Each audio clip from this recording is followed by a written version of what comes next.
crypto. Non, là, on parle des attaques physiques, mais on voit que c'est lié à finalement des pertes de données, des attaques sur les données. Paul Gédéon, vous, qu'est-ce que vous identifiez comme risque de cybersécurité spécifiquement dans l'univers des crypto-monnaies? Donc, si je veux résumer un peu les risques de la crypto, je peux les catégoriser en 5 grands risques. Oui.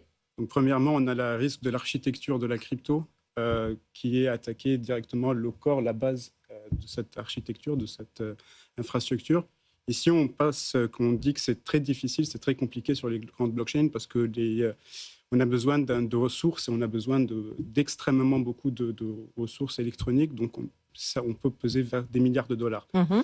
Après, on a les attaques sur les nœuds. Donc, ce sont les personnes qui vont héberger ces nœuds, donc le logiciel qui va pouvoir communiquer ou valider les blocs.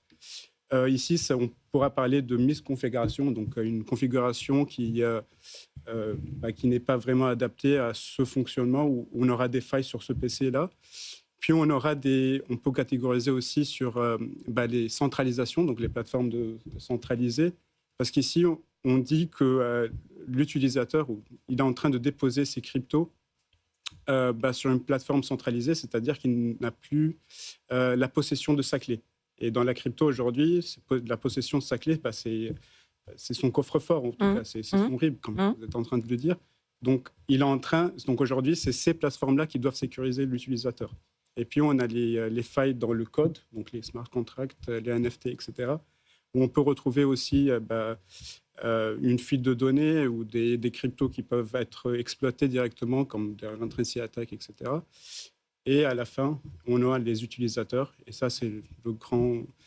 Le grand risque, c'est ça? C'est le risque le plus critique aujourd'hui, parce qu'on suit une méthodologie qui s'appelle MIS. MIS, M, c'est pour argent. Donc, on essaye de vous donner une compensation d'argent. Donnez-moi X, je vous donne 2 fois 2, etc. Donc, ça aide l'utilisateur à cliquer, ce petit clic, à être exploité. Puis, on a aussi le I, donc ça va être pour tout ce qui est essayer d'être proche de cet utilisateur, lui dire on est de la même communauté, aidez-nous un peu, on vous aide, on fait ami-ami. Ça, on le retrouve beaucoup aussi. Et puis, on a le C, donc c'est tout ce qui est par force qu'on a vu l'année dernière à Paris, donc la coalition. Donc, à chaque fois, on retrouve des arnaques pour essayer